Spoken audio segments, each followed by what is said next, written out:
1 minute now until touchdown. Discovery's landing gear will be locked down and into place at 300 feet in altitude.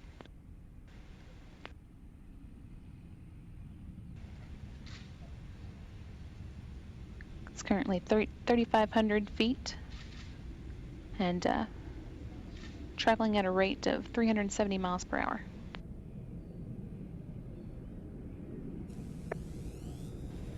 "30 seconds until touchdown.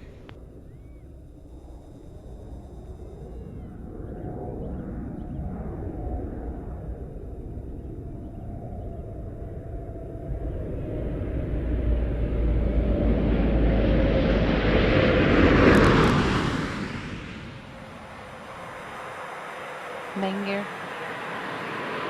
landing gear now down and locked.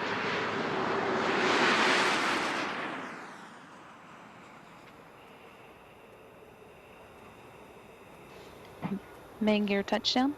Pilot Jim Dutton now deploying the drag chute.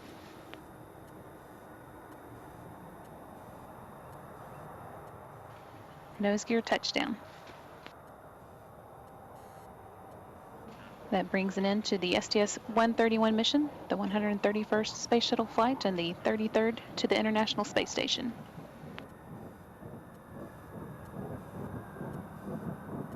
Discovery left Florida on April 5th with 7.6 tons of new science equipment and spare parts, including equipment that should improve the station's capability for Earth observation work, equipment that could help astronauts avoid muscle atrophy, and scientists better understand muscle atrophy, and equipment that will help keep the station systems cooling properly.